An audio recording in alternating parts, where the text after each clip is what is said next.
years that have never been through this.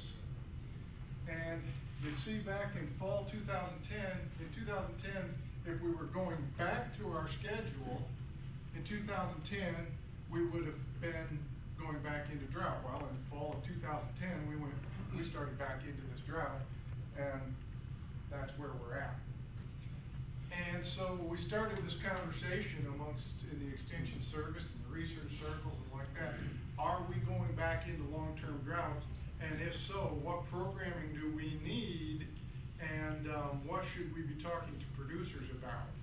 And so we're starting down that road today, and we're really fortunate to have a lot of people that are more knowledgeable than me about this subject, but that pretty much is a wide and open area to whoever that is.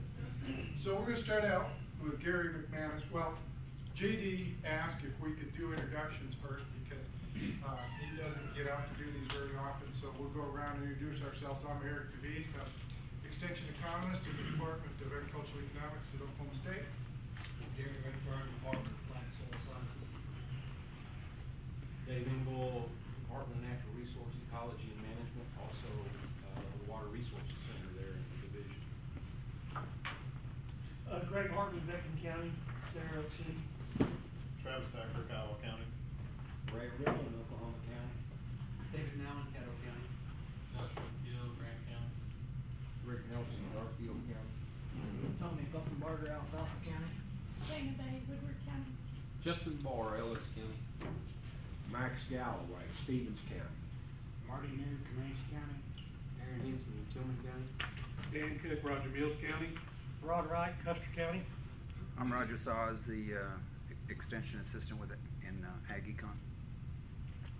Keith Cooper, Northwest District. Greg Highfield, Woods County. He's setting by all his friends. Thanks for saving me a seat. It's a hygiene issue.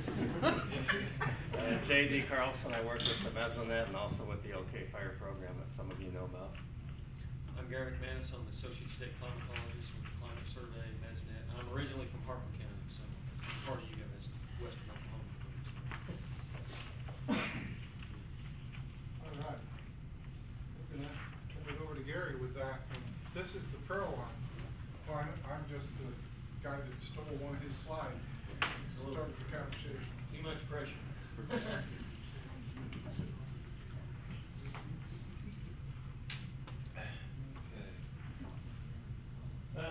And I am originally from Buffalo, so it's always great to come out to Western Oklahoma. Any chance I get, I'm glad to come out, even though I'm sometimes speaking about an unpleasant subject.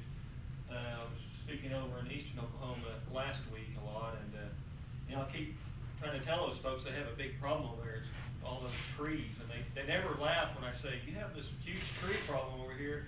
We got to Western Oklahoma where you can actually see the sky, so they're pretty not too friendly when it comes to making fun of the trees. But it's always great to come out here, and I know we're talking about a pretty serious subject. And you know what Eric was saying is true. We used to have a different sort of drought scenario working in the state of Oklahoma and the entire Great Plains. And you know, I've been giving these talks for over 2 years now with this drought. About over 70 talks so far the last 2 years, all across the state. We've all been dealing with this drought. Always, you know, looking out at a lot of long faces and giving a lot of bad information. But I want to start out this drought talk with some actual good information. Okay, so bring on the rain. We do have excellent chance for rain over the next couple of days. Maybe a little bit of frozen precip, but you know, this is the best news we've seen for quite some time. This is from the Hydrometeorological Prediction Center, part of NOAA, and they have, you know, a good 3/4 to an inch and a half of rain falling over Oklahoma and the rest of the drought-plagued areas of the Great Plains. So, you know, this is not a drought ender, but it's definitely a drought venter, and it's good to get this in February. It'll be more important that we get this when things start to warm up again and heat up, but you know, this gets us off to a good start. It moistens up those soils.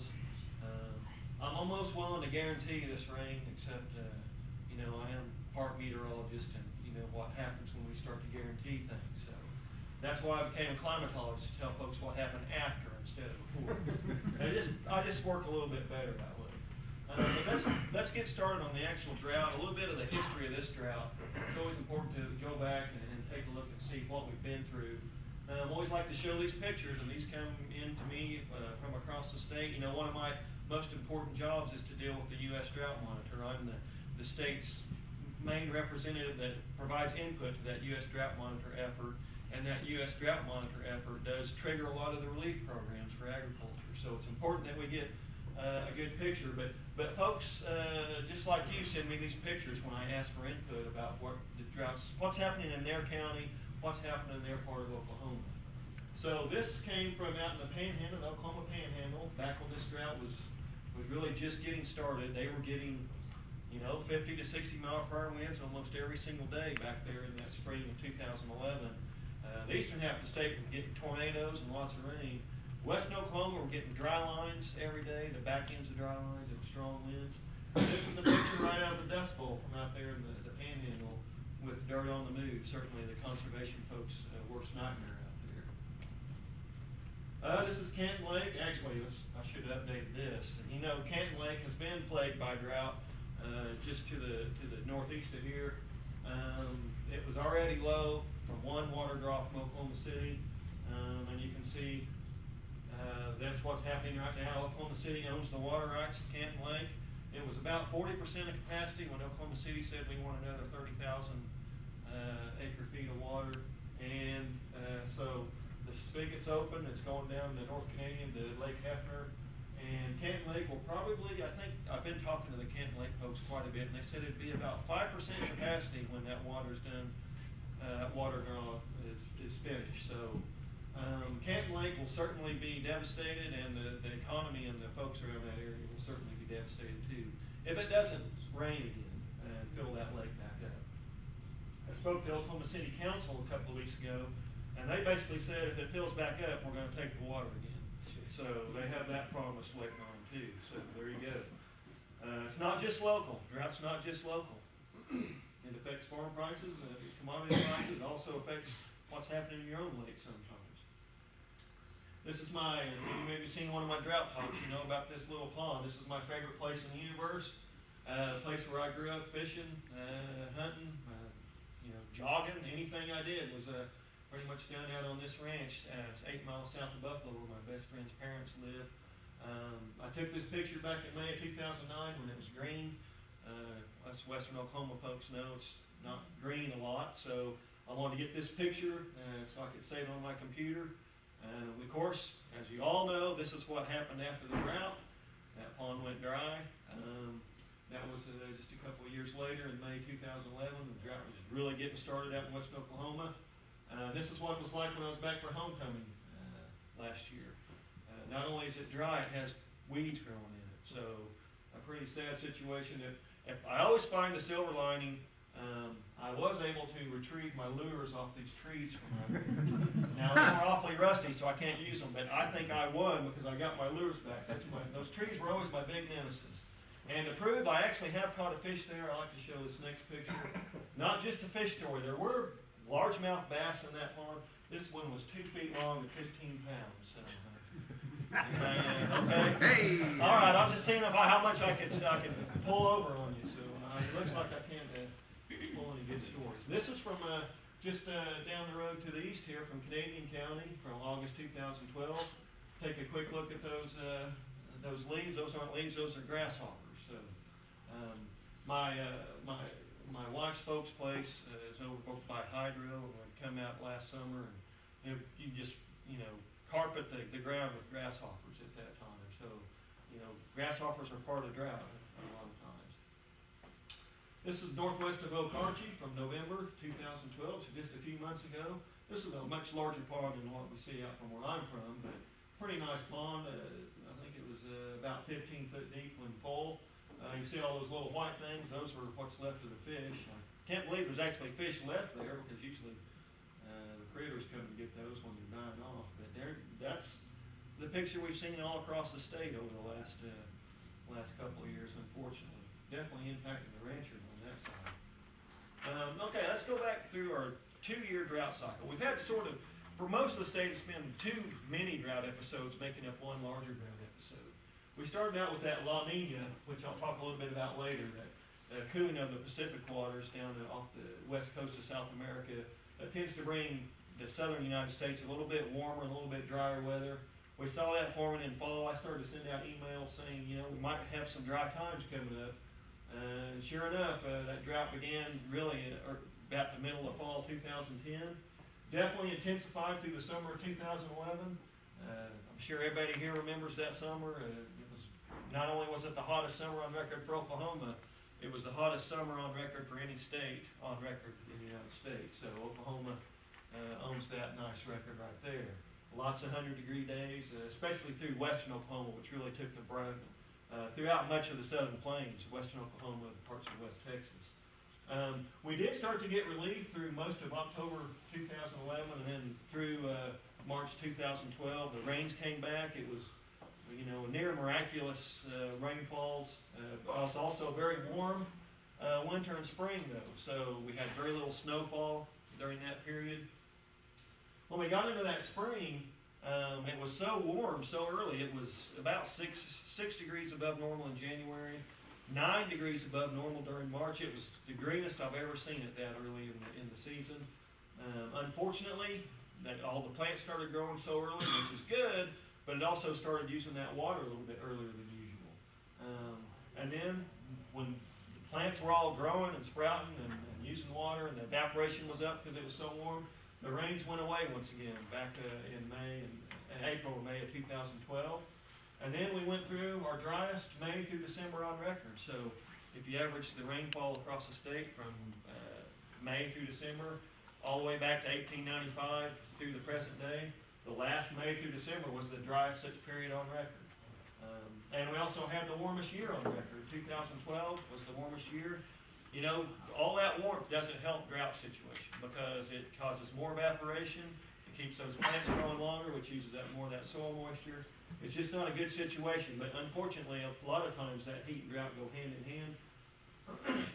We have had, a wet January and February. It's certainly been wet compared to the recent last 9-10 months. It's been helpful, not quite a drought breaker, but it's really setting the stage. If we get some good spring rainfalls, it would allow us to really recover a little bit quicker. We're just about normal for January and February so far. So I say wet, and normal to me is now wet, unfortunately. That's the way it's been going. This is that La Nina.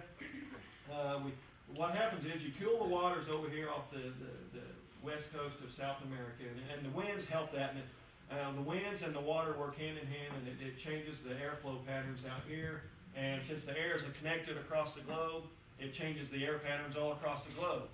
What it does for the North American continent, it pushes that jet stream or the storm track farther to the northwest or to the north. And so the Pacific Northwest gets all the storm systems, and then they travel across the northern parts of the United States, and that leaves the southern tier of the United States in a little bit drier and a little bit warmer type weather. So, over the long term, you still get weather systems. It's just on average you get fewer of those storm systems traveling through, and that's definitely what we've seen over the last couple of years. Okay, back to the worst of the drought when it was starting out in 2000. The worst of it matched up almost perfectly with the water year. The water year is, of course, that October 1st through September 30th period. So if we look at October 1st, 2010 through September 30th, 2011, these totals off the Oklahoma Mesonet, well, we had a statewide average of about 20 inches. That's about 16 inches below normal for that 2010-2011 water year. That's the second driest water year on record, dating back to 1895 again. 1956 is still number one, and I say at every one of these talks, the 1930s and the 1950s are not good company to keep. And that's the company we've been keeping with all these rainfall statistics and heat statistics. So we're not in good company, okay? If you look at some of these totals across the state out here, it goes from about 10 inches to almost 19 inches, but, that's pretty few and far between for most folks. And if you look out here at Hooker, it's a little bit fuzzy, but they had 5.2 inches of rainfall during that period. A little bit tough to grow anything with 5.2 inches of rainfall over a water year. So Just really devastating drought, especially across the western half of Oklahoma during that water year. You can see again on the Mesonet with the departure from normal rainfall, departures of about 8 to more than 25 inches across the state, depending on the location. You know, western Oklahoma and southern Oklahoma, again, took the brunt of it. Just really a nasty one-year drought at that time, followed by a little bit of relief. This was the Drought Monitor picture right before we started to get that rainfall back in October 2011. So I'm sure many of you are familiar with this. It goes from D1, moderate drought, to severe, to extreme, then we go to D4, exceptional drought. Exceptional drought is basically a 1 in 50 to a 1 in 100 year event. And we had 70% of the state covered by that exceptional drought. So a lot of damage had been done through that summer, though, to get to this map with all that heat. A lot of damage to the soil and the ecosystem here in Oklahoma. And then, of course, we started to get relief. October 2011 through March 2012, it was only 3 inches above normal average across the state. Here, again, looking at the Mesonet, but that's good enough for the 27th wettest October through March on record. It doesn't take a lot of above normal to get you high up in the rankings. And of course, it was better for some places than others. It had more than 30 inches down here in the southeast. Out here in western Oklahoma, it wasn't so great. You know, it was decent, but you know, still less than 15 inches. And of course, the Panhandle still suffering out here. So, you know, when you look at the relief compared to normal, it just really depends on where you were. So, some parts got better than others. I mean, it did allow us to have a somewhat good wheat crop last year. Got us a few cuts of hay. So, at least it wasn't the 2010-11 drought all over again. We did have one little interlude there. But you know, that's how longer-term droughts do work. You don't just get straight no rain for, you know, 10 years. You do have those rainy periods within those droughts. That's just part of natural variability. So, you know, hopefully this one that we're gonna see will continue, but, you know, it's always something to keep in mind.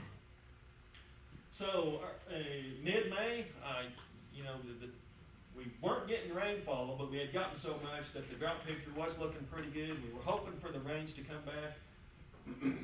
Really thought that much of the state was going to be out of drought.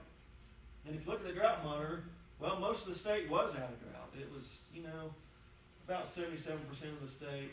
But things were getting dry again. It was a little bit scary. We had the picture where it said we weren't in drought, but it sure felt like drought still for a lot of folks. And, you know, for the folks in the Panhandle, the Northwest, and out here in southwestern Oklahoma, the drought really didn't have an end right there. So they've been in drought this whole continual time, a really pretty significant drought through that whole period.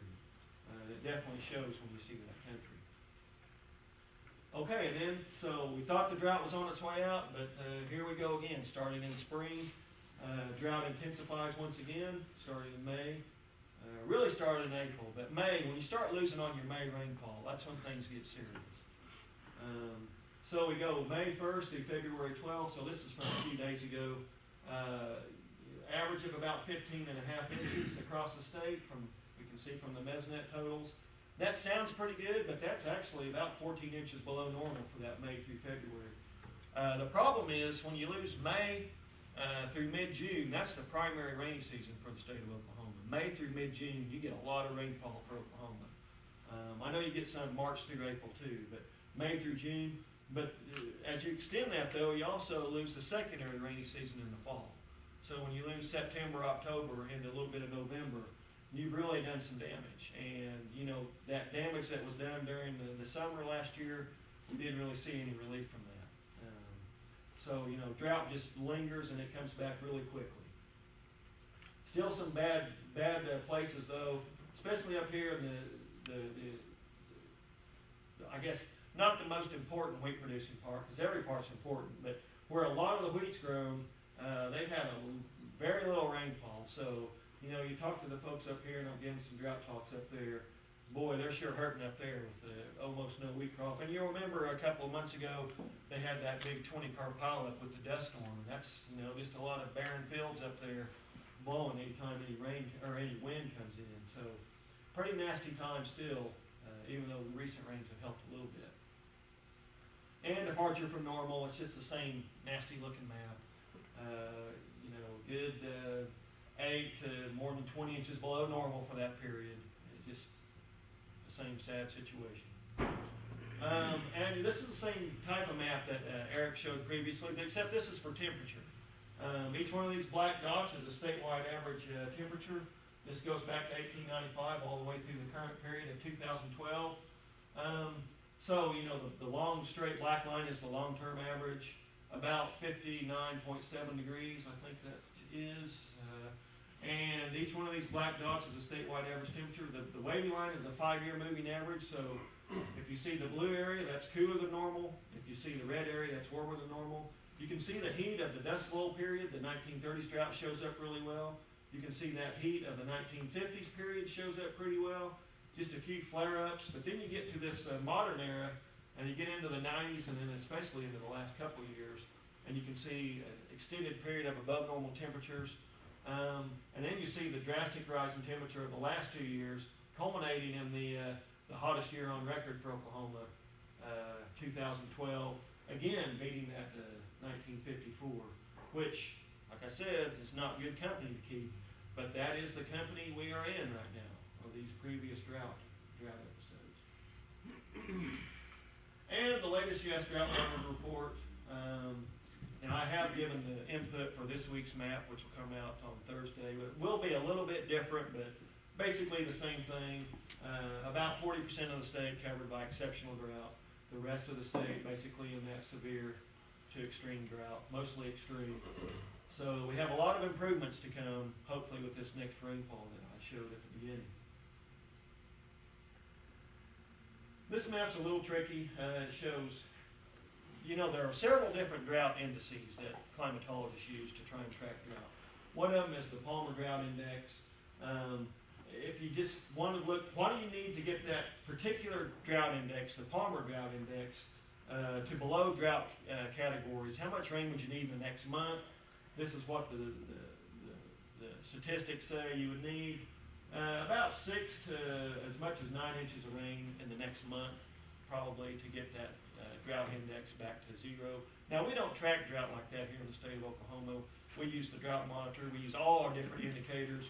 A drought to, let's say, a cattle rancher might be different than a drought to a water manager. That might be different to somebody in industry that needs it for hydroelectric power. So we look at all aspects of drought, including the data itself. But this just sort of gives you an idea.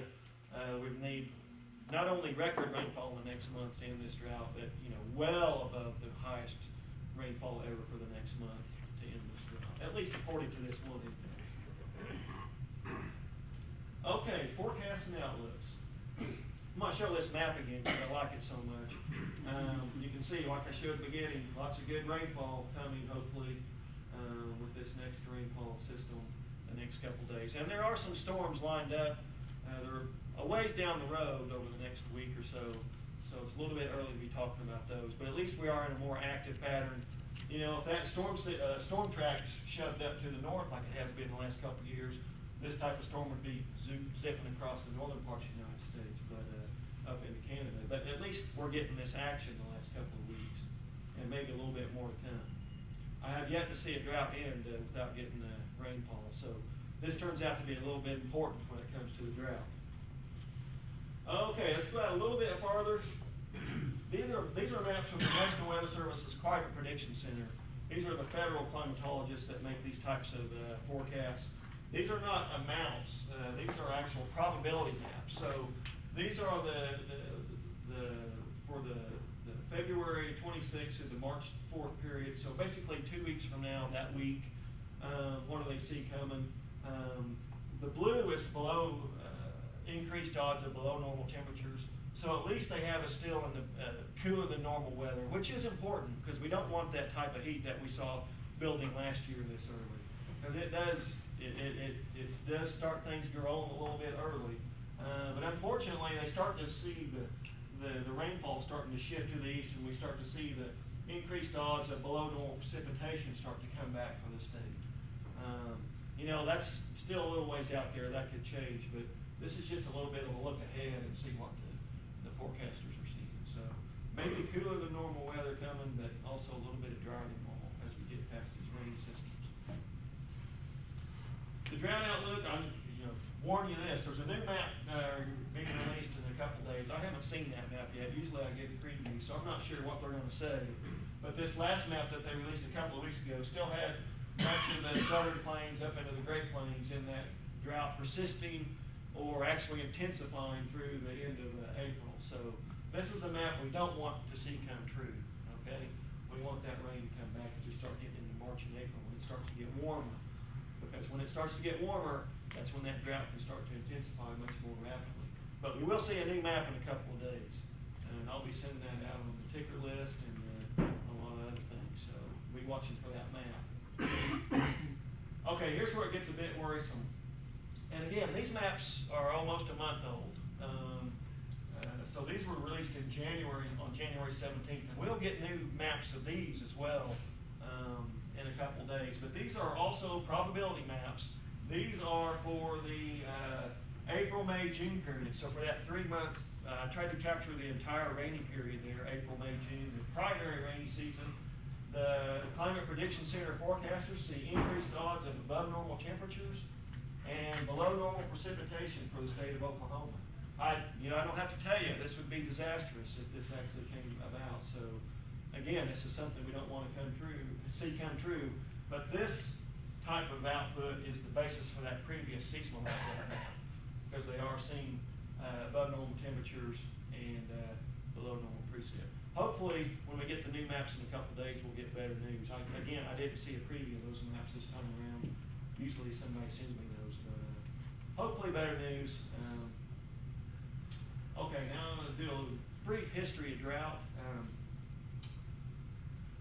Oceanic influences on our weather. I already talked about the La Nina, how it does tend to shift our weather to warmer and drier. That La Nina is part of this ENSO, or El Nino Southern Oscillation. It occurs about every 1 to 3 years. It goes from the El Nino, which is brings us cooler and wetter than normal weather on average. Not every single time does the El Nino or the La Nina do what it's supposed to. Sometimes you get the opposite, but on average, if you look back in history, that's what it did. So you get the El Ninos and the La Ninas. So El Nino is better for us. La Ninas are usually worse for us. And these oceanic influences are real. The research is there. It's very easy to see some of the correlations, and I'll show you that in a minute. There's also this thing called the Pacific Decadal Oscillation, or the PDO. This varies about every 20 to 30 years. It switches from a cool phase to a warm phase about every 20 to 30 years. Now, when it's in cool phase, you get more La Ninas and it's drier than normal, usually here in the southern plains. When you get warm phase, you get more El Ninos, and since El Ninos tend to make us wetter, it's usually a wetter period when you get those warm phase PDOs. Okay, I'm throwing a lot of acronyms out there, but this is what I have to deal with every day, so I'm just going to share the discomfort here. The Atlantic Decadal Oscillation, this is on the opposite side of the globe. This is the AMO from the Atlantic. This varies about every 20 to 40 years, and when it's in warm phase, we tend to get drier than normal weather. I highlighted the red ones to show you if you have a cool phase of the PDO, which brings you more La Ninas, and when you have cool phase of PDO and a La Nina, they tend to amplify each other, make things a little bit worse. And you combine that with the warm phase of the AMO. If you have all three of those things working together, you generally have bad news for this part of the country, okay? And unfortunately, you're going to see why I'm telling you that here in a minute. All right? Let me show you what happens. 1950s drought. Statistically, for the state, the main body of the state, the worst drought of record for the state of Oklahoma. The Dust Bowl drought was certainly worse out in the high plains, but for the 1950s, for the state of Oklahoma, that was the worst drought. And you look here at the 1950s, this is the PDOs, or this is the ENSO, so the La Ninas up here, or El Ninos up here, La Ninas are down here. If you look at the 1950s, we had an extended period of La Nina. We had the negative phase, or the cool phase of the PDO, so we had those two working together and intensifying each other. And then we added the warm phase of the AMO. So all three dry producers working together at the same time. Now, the reason I tell you that is because that's what we have now. We're back into the cool phase of the PDO, we're back into the warm phase of the AMO, and we're starting to have more La Niñas as we go back over the last 10 years or so. This map doesn't go out far enough to show the extension of that. But you can match this up with our rainfall map that Eric showed earlier.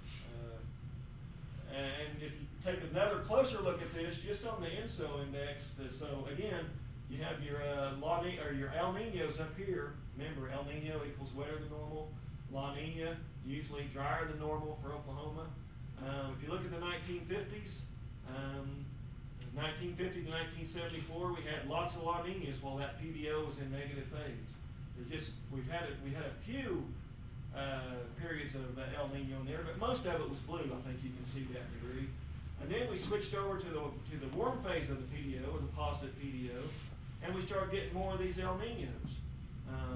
And if you remember that map that Eric showed earlier, that's pretty significant. We were having all those El Ninos over this last 30 years or so.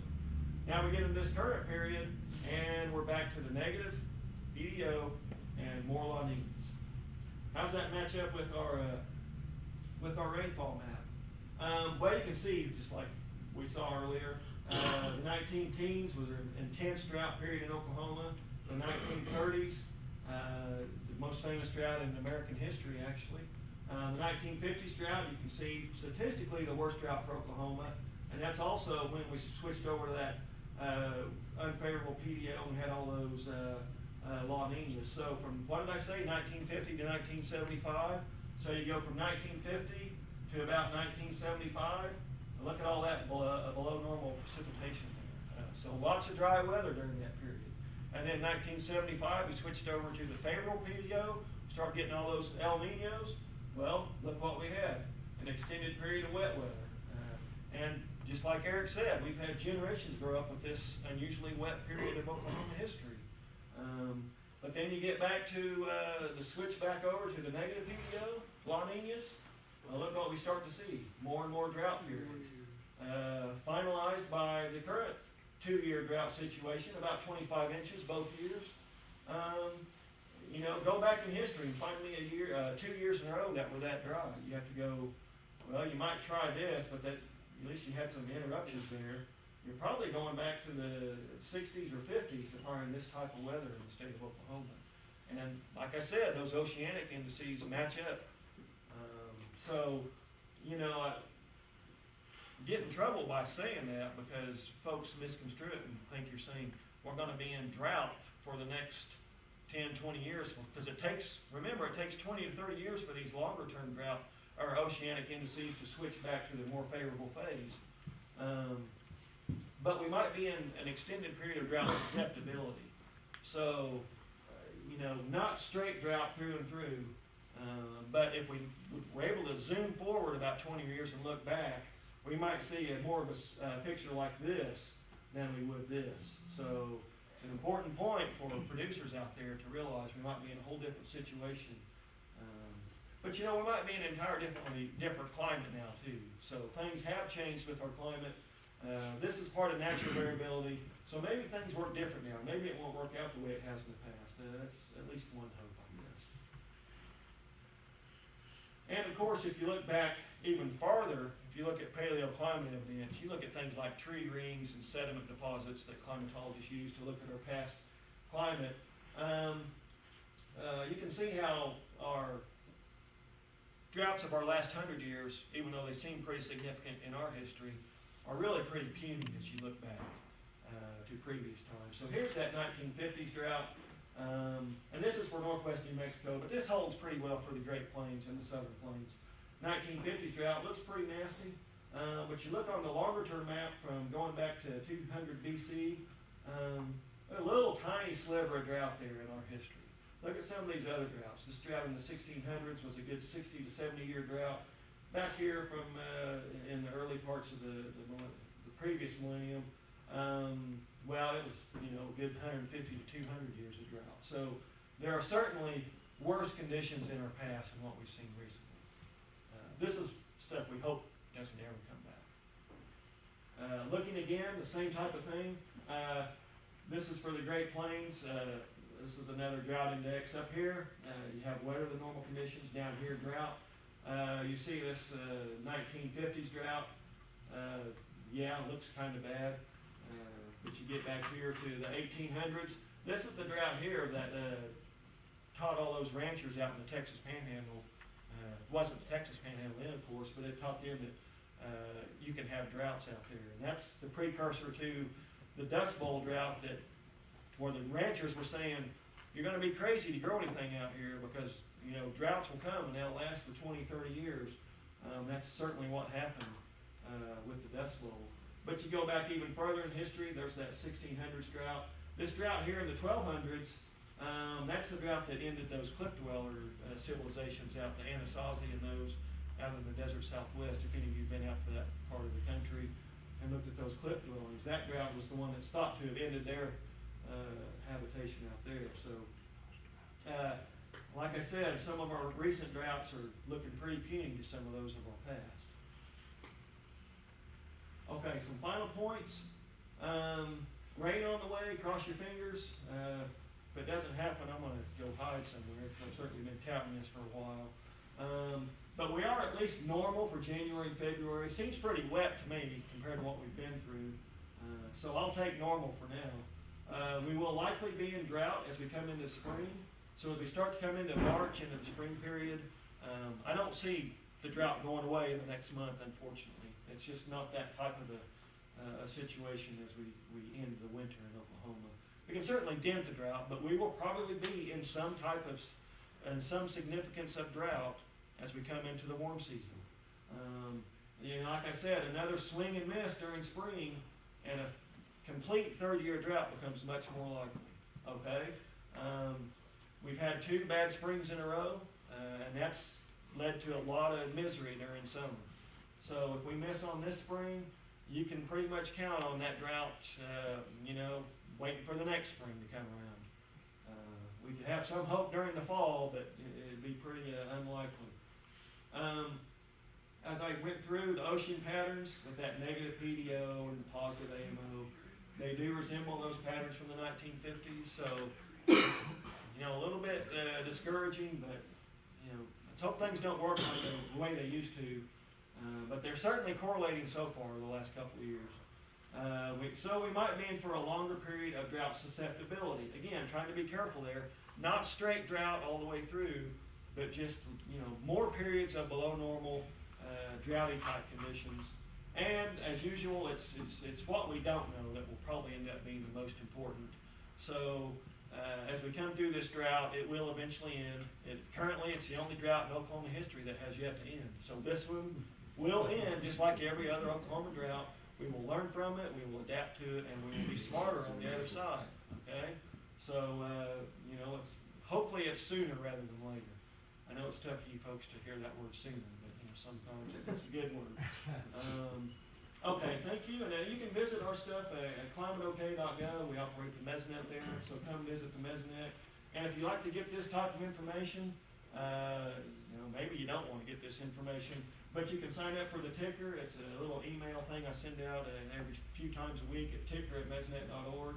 And if folks in your area are complaining about the Drought Monitor depiction, or you're complaining about the Drought Monitor depiction, send an email to us at drought@mesonet.org, and we will send what you want to say to those federal authors, and we will lobby on your behalf and try and get your depiction the correct, the way you feel it should be. All right?